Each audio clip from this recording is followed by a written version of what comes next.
At All 8, right, the all right. team Number facing 8. the least pressure, the quarterback and coach facing the least pressure, quarterback-coach combination is Joe Burrow, Zach Taylor.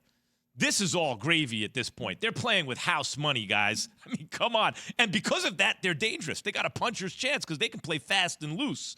But I think everyone's facing pressure. They're facing the least. They're ahead of schedule. I just want you to know you had them at 7 yesterday, and I talked you into making them 8. I just want the world to know We're that. We're not supposed to. But we're on the same page. Well, listen, Okay. a smart man knows to adopt the even better position. Get even Number smarter. 7. That's how I got to be the smartest. All right, at number 7, Tom Brady and Bruce Arians. I mean, there's pressure all the time. They just won a Super Bowl, and they followed that up with a playoff win. And they're missing their right tackle, and we'll see what happens at center and running back, though that's looking better. And they're playing a furious pass rush. If they play without Wirfs and they lose the game, and, there's always pressure. But Tom Brady coming off a Super Bowl age 44 already with a playoff win, injuries now, lost AB, lost Godwin. He's not playing with as much pressure, he and Bruce Arians, as some others in these playoffs. Number 6. Mike Vrabel and Ryan Tannehill. Now, the issue with these guys, they're number 1 seed, but they're not respected like that. Like, fans don't really believe they're going to win the Super Bowl. And so they could build internal pressure, be like, I don't care what y'all think, we're going to do it.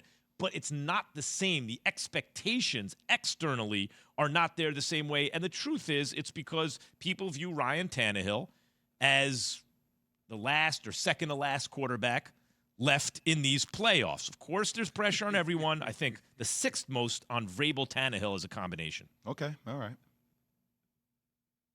Number 5. Jimmy G and Kyle Shanahan.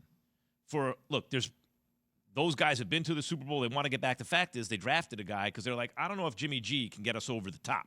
So and then you're facing on the road Aaron Rodgers in the first playoff game. You're the team that can afford to play faster and looser if you're the Niners. The pressure is on the other guys. Yes, a lot of people say, well, the Niners can win. But the bottom line is they're the underdogs here. They're playing a guy who's played at the highest level at quarterback on earth for 2 years now and is one of the greatest of all time.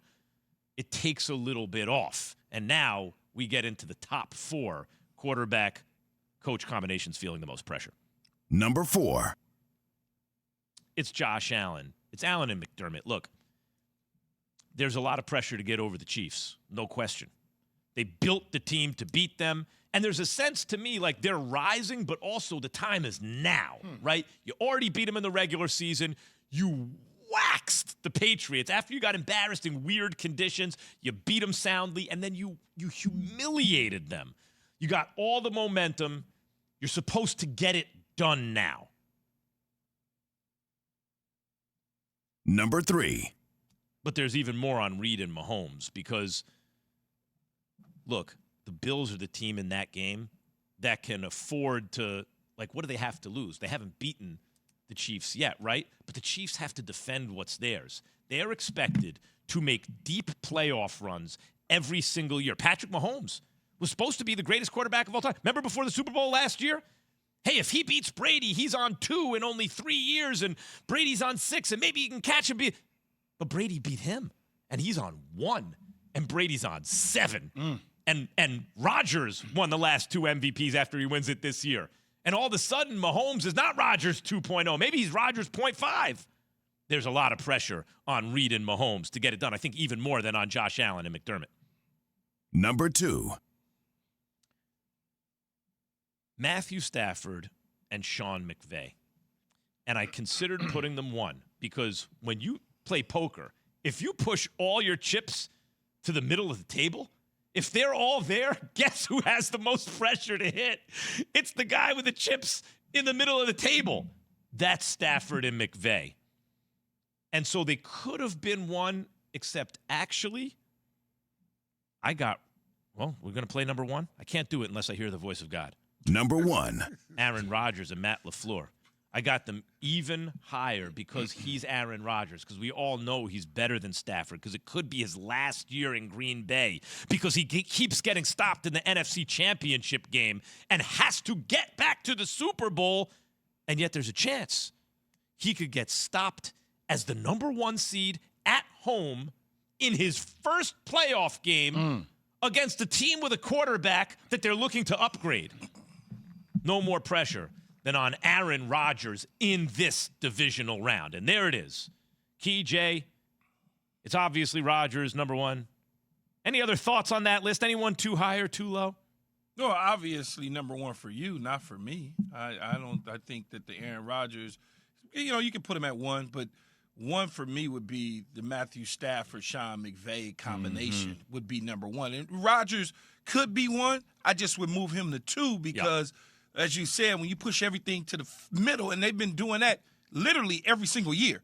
Every single year they go out, whether it was Talib, whether it was Weddle, whoever it is that they just was acquiring left and right, Dante Fowler, they were just going and getting guys every single year to win a Super Bowl, and it's yet paid off.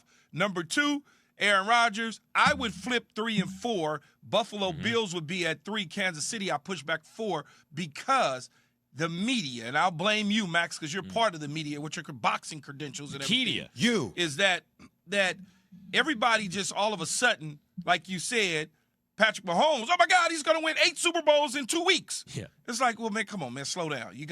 It's hard as hell to win 1. Just because he's been close, it doesn't mean that this is getting ready to continue to happen. But he got 1. Where Buffalo is all of a sudden the darling team in the AFC because they waxed the New England Patriots, and everybody's like, oh, Josh Allen is in this, and they're going to do it. They beat Kansas City the first time around. That's going to be pressure on them when they roll up in the Arrowhead. Thanks for watching ESPN on YouTube. For live streaming sports and premium content, subscribe to ESPN+.